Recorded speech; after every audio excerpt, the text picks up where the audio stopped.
That was the Choking Doberman, one of my favorite urban legends. I'm here with the director, Ethan Evans. Welcome, Ethan. Thank you so much.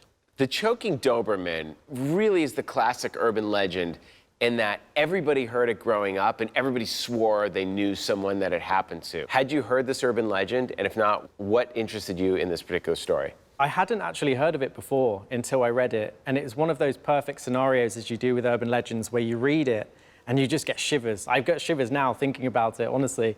And it's like one of the classic things where it's that twist at the end that you just think, oh no. And you feel so vulnerable reading it, right? Because you almost feel like it's in your house or something. Well, it's the When a Stranger Calls, the killer's calling from inside your house. The Black Christmas as well, yeah. It's exactly that, and that's such a pleasure to work in. It's bringing that kind of twist to life is so exciting.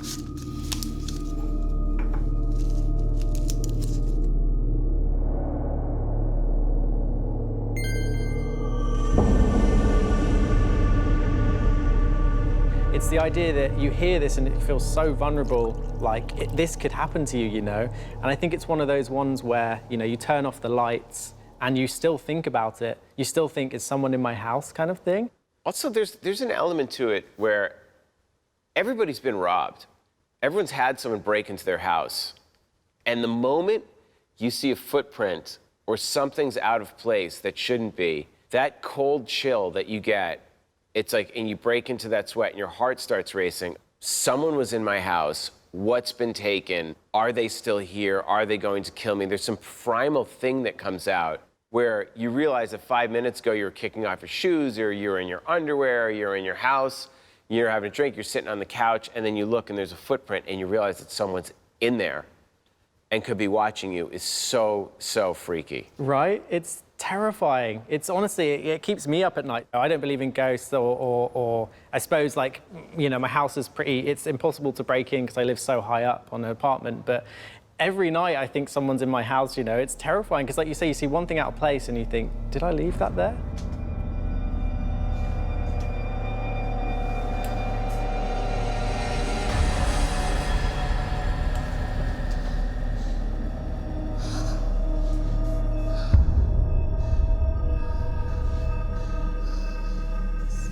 Talk about that central scare. I mean, one of the things that's difficult in an urban legend is dragging it out to half an hour so it doesn't feel like it's dragged out. It's really writing a story that sustains the tension. Talk about kind of building up the characters, having that twist in the middle, and then where the story goes for the back half. I think with a lot of urban legends, they end on a cliffhanger, don't they? And it's kind of like, where do we go from there? How do we somehow improve the story? Or how do we add an extra twist that, you know, strengthens the overall urban legend? And that was a very tough one to crack, but I think we got there in the end with the, you know, the twist of the security installer and kind of bringing that whole subplot into it. They've got all our details and all our security.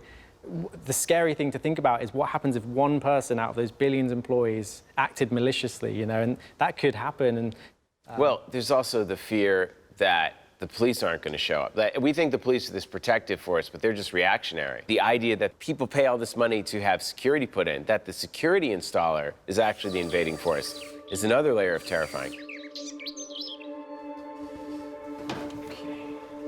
So I've installed sensors on all the ground floor doors and windows. The smart lock controls the front door access, and you can arm the whole system from your tablet or phone with just the click of a button. That's amazing, thank you. Did you have any problems downloading the app?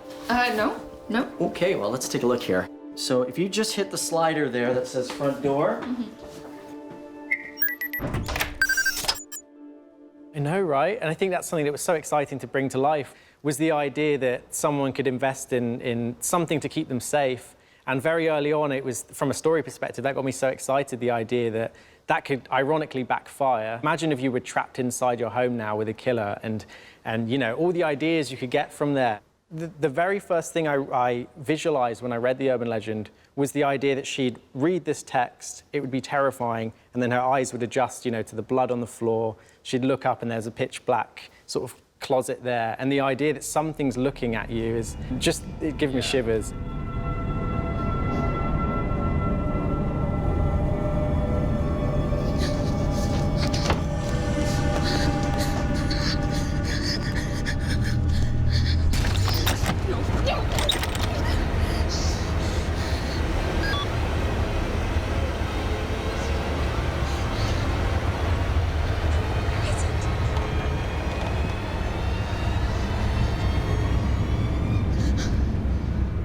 There's also something here with our pets. I mean, I have a dog, a French bulldog, and every time she coughs, I panic because they can't communicate and they're just.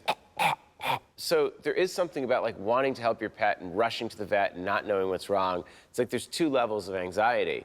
And then you find out that your friend, your pet, was defending you and that actually bit someone's fingers off. Yeah. The choking Doberman, what I love about it is it's such an absurd idea. Like if someone got their fingers cut off and they're still hiding in your house. But that's also the fun of it because you're like, yeah, no, that is real. That could happen. And they're hiding, waiting for you to leave.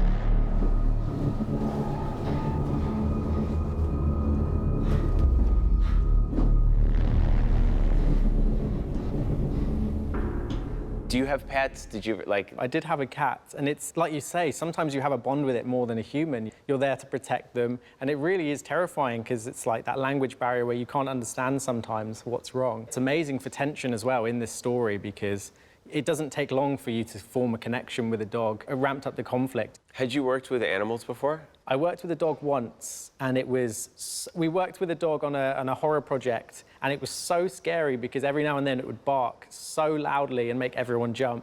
So it was perfect for a horror set because everyone was on edge. But how was it this time working with the Doberman? it was good. It was like, I was surprised. He was such a well-behaved dog. You know, he was so sweet. We'll keep him here tonight and run an x-ray just to be sure, but I'm not too worried. Max is a really strong dog. We'll text you tomorrow when he's ready to be collected, okay? Okay, thank you. They always say, you know, never work with animals, and it's always a challenge because sometimes they like to do, you know, whatever they like to do. But yeah, we got what we needed from the dog, which was a pleasure, and it didn't bark once, so that was good. I mean, the big question is you go, okay, I'm going to direct the choking Doberman. Your next question is, well, how do I get a dog to choke without actually, how do you get a dog to act choking? Sound like, what was your approach to that? Because you can't obviously do that to an animal. But how did you approach that? Because it's literally the choking Doberman. So how did you do that? What our plan was to kind of put peanut butter in the dog's mouth, which would be sticky enough that it would be trying to, you know, get it out. And then we got to set, and it turned out someone had a peanut allergy, so we had to scrap that and think on our feet, basically. Wow. So what they ended up doing was we kind of rubbed loads of butter in treats and tried to get little pieces of the dog moving just to kind of piece that together, and also playing a lot with the sound design. With horror, sound is everything. Max! Hey, what's wrong? What's wrong? Are you okay? It's okay, buddy. What's wrong? Max! When you watch it with sound on and the final product, it makes it so distressing, right? Dog couldn't have been happier. Exactly. You're just feeding the dog treats. It had was the like, best day ever. Yeah. And then you put in the sound effects, and you can CGI a little, you know, blood cough or something. Exactly, and I think that's the beauty of horror. They're the best sets to be on, everyone's happy, but it's so much about manipulating what the audience sees, and that was very much what we did here with loads of little techniques like that. Yeah, I find I'm most happy and excited when I'm going to do a major kill scene. I'm anxious, but I'm like, everyone's like, oh, you're really engaged today. You're like, ah!